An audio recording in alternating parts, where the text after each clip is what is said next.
करने के लिए। सबसे पहले मैं राज कादियान साहब आपकी तरफ आना चाहूंगी। जनरल साहब, ये जो मीटिंग थी, बीजेपी ने अचानक मीटिंग का फैसला किया क्यों था, और क्या भारत पर ये जो इंटरनेशनल हम कह सकते हैं दबाव, बैन अवी दबाव है, वो बढ़ गया है क्या?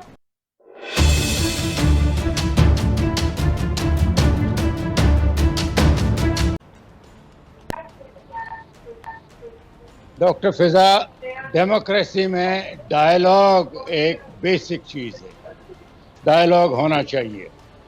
आपने जो शुरू में कहा कि आवाम के आंखों में धूल झोंकी जा रही है, 14 जो कश्मीरी लीडर बुलाए थे वो सारे लीडर हैं वहाँ के, वो आवाम के नुमाइंदे हैं, वो सब लोग खुश थे।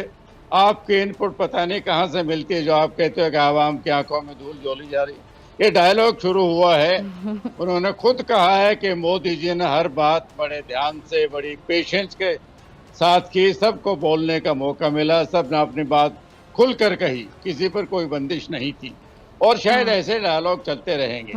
तो ये तो डेमोक्रेसी का हिस्सा है कि जो भी समस्या होती है वो बातचीत से सुलझाई जाती है, ये भी सुलझ जाएगी। जिसमें जो भी वो डिस्कस करना चाहते हैं वो करेंगे, क्या फैसला होगा वो तो समय बताएगा। लेकिन ये आपका कहना है कि आवाम के आंखों में धूल झोंक रहे हैं या इंटरनेशनल दबाव है, ये सब मेरे ख्याल से रियलिस्टिक नहीं है, ये फर्जी बातें हैं, ऐसा नहीं है। तो हमारा एक सूबा है, स्टेट है, जैसे बाकी 29 स्टेट भी है, तो हमको उनकी भी देखभाल उतनी ही कर रहे हैं जितनी औरों के करते हैं।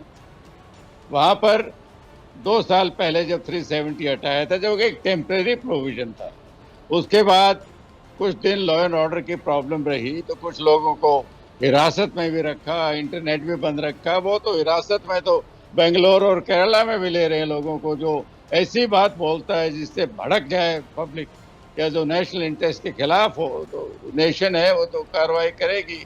कार्रवाई अगर वहाँ की है, इसलिए नहीं कि वो कश्मीरी हैं, लेकिन इसलिए कि वो ऐसी बातें बोलते थे जिससे शांति भंग हो जाती थी, अमन में खलबली पड़ती, तो उसको अब ट्विस्ट किया जा रहा है।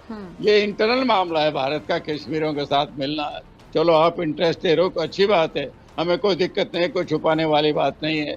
डायलॉग ओपनली हुआ है, अपनी मर्जी से लोग आए हैं, 14 लोग आए हैं जो कि नुमाइंदे हैं पब्लिक के। उन्होंने ऐसा कुछ नहीं बोला कि भाई पब्लिक की आंखों में धूल झोंकी जा रही है, पब्लिक को बहकाया जा रहा है, वो तो मीडिया वाले आप लोग बोलते हैं। ठीक है। अच्छा, ब्रिगेडियर गजनफर आपकी तरफ आना चाहूंगी। आपने जनरल राज कादियान साहब की बात भी सुनी। अभी भारत की एपीसी है, आप इसे कैसे देखते हैं, क्या मकसद है? कोई मकसद तो नजर आ नहीं रहा। असल में राज कादियान साहब की बात जो है वो काश मोदी की भी इतनी अकल होती। मोदी तो है नहीं, वो मूजी है, पूरी दुनिया के लिए मूजी बना हुआ है। काश उसकी भी उतनी अकल होती जितनी राज कादियान साहब की है। राज कादियान साहब तो जनरल रहे हैं, नेचुरली उनकी सोच एक बेहतर सोच है, पॉजिटिव सोच है, लेकिन फैक्ट्स ये नहीं है। सोच में और हकायक में बड़ा फर्क होता है।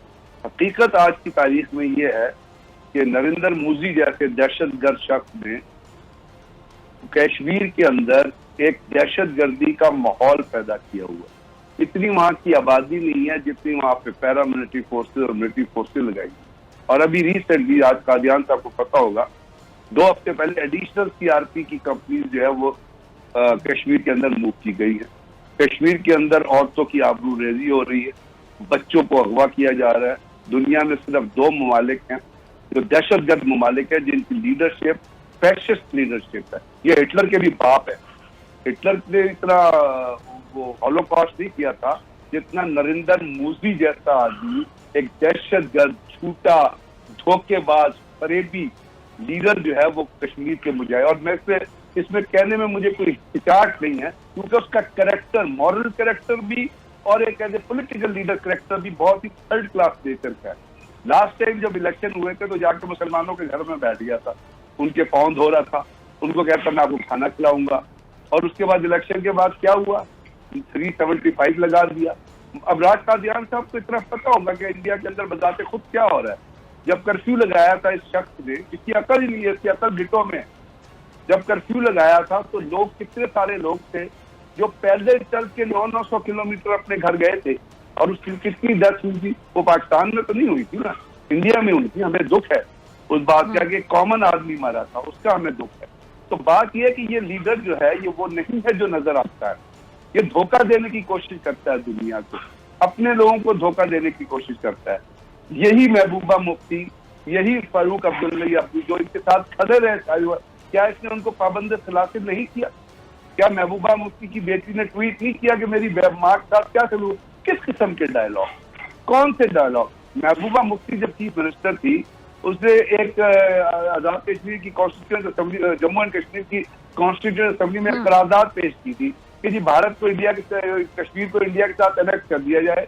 राज कादियान साहब को याद होगा, उसके ऊपर इंडियन भारत की अदालत का एक फैसला आया था, कश्मीर की हाई कोर्ट का एक फैसला आया था जिसमें उन्होंने कहा था कि इट्स डिस्प्यूटेड टेरिटरी, इसको किसी के साथ अनेक्स नहीं किया जा सकता। उसके ऊपर यूनाइटेड नेशन की भी एक रेजोल्यूशन आई थी।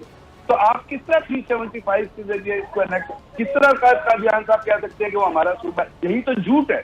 हम जो कुछ मर्जी करें, खुदा के वास्ते झूठ ना बोले, फरेब ना दे, दुनिया को धोखा ना दे। किस तरह वो सूबा है भारत का? क्या इससे पहले वो भारत का सूबा था? उसको स्पेशल स्टेटस नेहरू ने नहीं दिया था, किसने दिया था स्पेशल स्टेटस? मैं एक सवाल सिर्फ करता हूँ राज कादियान साहब से कि उसको स्पेशल स्टेटस किसने दिया था? पाकिस्तान ने तो नहीं दिया था, आपकी लीडरशिप ने दिया था। तो आप तो अपनी लीडरशिप के ऊपर भी यकीन नहीं रखते। एक लीडर जाता है उसको जूते मारते हैं, दूसरे की बात करनी शुरू करते थे।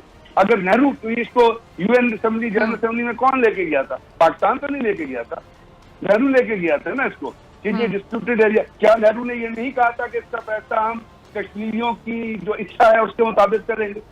अगर मैं गलत कह रहा हूँ तो मुझे कह दे मैं गलत कह रहा हूँ। तो आप आज कहते हैं कि वो हमारा सूबा है, नरेंद्र मोदी उसको करने की कोशिश कर रहा है। नरेंद्र मोदी है सबसे बड़ा दहशतगर्द और टेररिस्ट लीडर है। ये नरेंद्र राज कादियान जैसे लोगों को भी पकड़ रहा है, ये वहां पे अकल रखने वाले लोगों को पकड़ रहा है। इस किस्म की दहशत कम से कम लीडरशिप को कंडेम तो करें ना। ये जो अमित शाह जैसे लोग पैदा हो गए हैं जो इंसान के रूप में हैवान है, इनको तो कम से कम कंडेम करें ना, जो इंडिया के अंदर जुल्म करे। चले हमारी बात छोड़ दे, हम अपनी चीजों को खुद केटर फॉर कर लेंगे, लेकिन जो जम्मू एंड कश्मीर में जो कुछ हो रहा है, क्या वहां पे औरतों की आबरूरेजी नहीं हो रही? क्या उनकी इंडियन आर्मी की सीआरपीएफ यूनिटों ने, और क्या ये नहीं हुआ था कि जब बिल क्लिंटन आया तो सिखों को एक लाइन में खड़े करके गोली मार दी गई थी?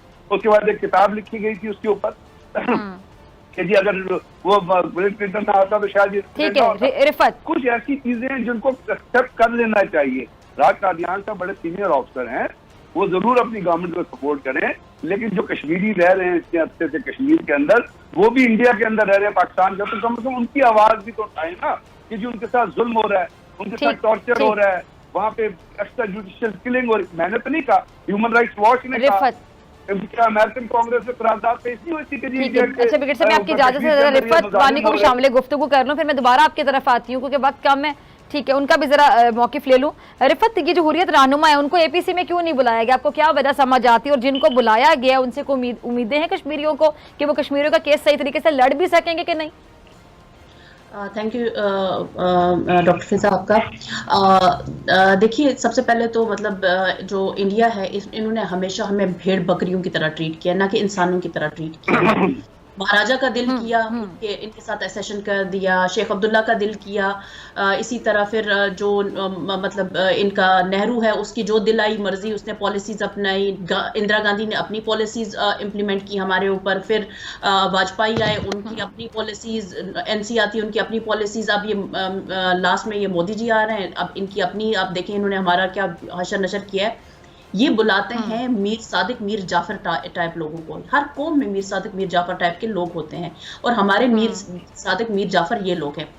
मैं तो सबसे पहले तो मैं हैरान होती हूँ कि मतलब इंसान में थोड़ी सी सेल्फ रिस्पेक्ट नाम की चीज होती है। जिस इंडियन गवर्नमेंट ने, पहले तो मिस्टर मोदी को, हमारी उर्दू में एक मुहावरा है, कहते हैं थूका हुआ चाटना, ठीक है, मोदी ने वही किया। पहले उनको जेलों में बंद किया और फिर उन्हीं को उठा के उनके साथ बातचीत करने के लिए उनको अपने घर बुलाया टेबल पे, और फिर हमारे जो बेशरम जो हमारे जो ये सियासी लीडर हैं, जो जिनका दीन ईमान सिर्फ एक कुर्सी के इर्द गिर्द घूमता है, वो दुम दुबा के उठे और वो चले गए वहां पर। मतलब कोई सेल्फ रिस्पेक्ट नाम की कोई चीज होती है, इन्होंने तो हमारी भी नाक कटवा के रख दी है। उसके बाद चले आप गए वहां पे। मेरे ख्याल से एक महबूबा मुफ्ती और उन्होंने मतलब कोई बात की है आर्टिकल 370 के ऊपर, और किसी ने वहां पे कोई बात नहीं की। आप कहती हैं लीडरशिप से बात करने की, मतलब आप अंदाजा कीजिए इनकी बेहिसी का। 96 साल के सईद अली शाह गिलानी साहब, 96 इयर्स ओल्ड मैन, वो इनका क्या बिगाड़ना, मतलब वो उस बेचारे में इतनी ताकत नहीं है, क्या मतलब क्या कौन सी टेररिस्ट एक्टिविटी कर लेगा जिसे इनको थ्रेट है। पिछले 15 साल से 20 साल से उसको जो है ना घर में नजर बंद करके रखा हुआ है, ठीक है, उसके साथ ये बात नहीं कर सकते हैं। मतलब इतनी भी क्या मतलब क्या डर है इनको। इन्होंने हमारे छोटे छोटे बच्चे जो है ना 19 अगस्त के सॉरी 5 अगस्त के बाद इन्होंने कैद करके रखे, आज तक इन्होंने उनको नहीं छोड़ा। तो सिवाय गुलाम नबी आजाद के किसी ने पॉलिटिकल प्रिजनर्स की बात नहीं की है। तो हमें तो इन लोगों से कोई भी उम्मीद नहीं है।